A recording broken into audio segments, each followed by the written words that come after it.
तो बड़ी खबर संयुक्त राष्ट्र से आ रही, जहां पर संयुक्त राष्ट्र में अमेरिका ने जो रूस पर हमला बोला था उसे लेकर अब रूस ने तीखी प्रतिक्रिया दी है।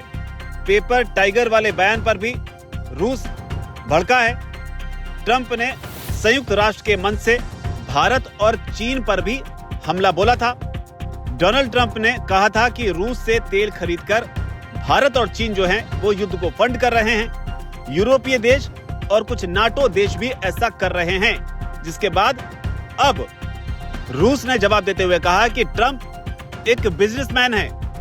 रूस में प्रवक्ता हैं रूस के दिमित्री पेस्कोव, उनका बयान सामने आया है। उन्होंने कहा है कि Trump is a businessman and he is trying to force world to buy American oil and gas at higher price. यानी कि ट्रंप एक बिजनेसमैन की तरह दुनिया को अमेरिकी तेल और गैस महंगे दामों पर खरीदने के लिए मजबूर कर रहे हैं। तो ये बड़ा बयान है कि दरअसल जो भी टैरिफ भारत या दूसरे देशों पर लगाया जा रहा है, खासतौर पर रूसी कच्चे तेल को लेकर, ट्रंप ऐसा इसलिए कर रहे हैं क्योंकि वो चाहते हैं कि ये देश रूस के बजाय भारत से महंगे दामों पर अमेरिकी तेल जो है उसे खरीदे। तो ये दबाव बनाने के लिए अमेरिका ऐसा कर रहा है। रूस ने ये पलटवार करते हुए कहा है, और ऐसे मौके पर कहा जब ट्रंप ने भारत और चीन को लेकर बयान दिया था, तब साथ ही उन्होंने धमकी भी दी थी कि अगर ऐसा करना नहीं रोका गया तो वो कड़े टैरिफ लगाएंगे। इस दौरान रूस की ओर से ट्रंप के पेपर टाइगर वाले बयान पर भी प्रतिक्रिया दी है। पेपर टाइगर वाले बयान को रूस ने खारिज किया है। उन्होंने कहा है कि रूस कोई टाइगर नहीं बल्कि भालू है। There is no such thing as a paper bear, और पेपर बियर नाम की कोई चीज होती नहीं है। तो यहाँ पर रूस ने साफ किया। तो भालू और टाइगर का जो जिक्र है इससे पहले पुतिन ने भी किया था। पुतिन ने एक दौर में ये कहा था जब कहा गया था कि एलिफेंट एंड ड्रैगन।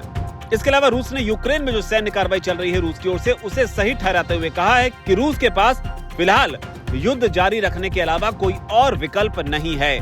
इधर अमेरिका के साथ संबंधों को लेकर भी रूस की तरफ से बयान दिया गया है। रूस ने कहा है कि अमेरिका के साथ जो संबंध है उन्हें सुधारने की जो कोशिश है वो क्लोज टू जीरो नतीजे दे रही है, यानी कि इनका कोई हल नहीं निकल रहा है। साथ ही उन्होंने ये भी कहा कि दोनों देशों के बीच जो बातचीत है वो भी लगभग ठप है। तो ये रूस की प्रतिक्रिया जब ट्रंप ने संयुक्त राष्ट्र के मंच से खड़े होकर सीधे सीधे रूस पर हमला बोला, और इसमें उन्होंने भारत और चीन को भी घसीटने की कोशिश की। इस पर रूस ने अपनी प्रतिक्रिया दी है। इससे पहले चीन ने भी साफ तौर पर यह कह दिया था कि जो कुछ भी चीन कर रहा है या जो कुछ भी रूसी तेल के साथ किया जा रहा है वो सब WTO के जो नियम है, जो रूल्स हैं और जो इंटरनेशनल ट्रेड है उनके नियमों के आधार पर ही किया जा रहा है। ऐसा कुछ भी नहीं किया जा रहा है जिससे किसी तीसरे देश को नुकसान हो। तो ये चीन की प्रतिक्रिया थी। और भारत ने भी इससे पहले साफ किया था कि अब ग्लोबल साउथ को जो वैश्विक चुनौती है उसका सामना करने के लिए एक साथ आना होगा। लेकिन जो बड़ी खबर है ये है कि अब चीन और भारत जो है रूस के साथ मिलकर अमेरिका के खिलाफ या अमेरिका का सामना करने के लिए डटकर खड़े हुए हैं। इस पूरी रिपोर्ट को आप कैसे देखते हैं? रूस ने जो कुछ कहा है उस पर आपकी क्या राय है? नीचे कमेंट सेक्शन जरूर लिखें। धन्यवाद।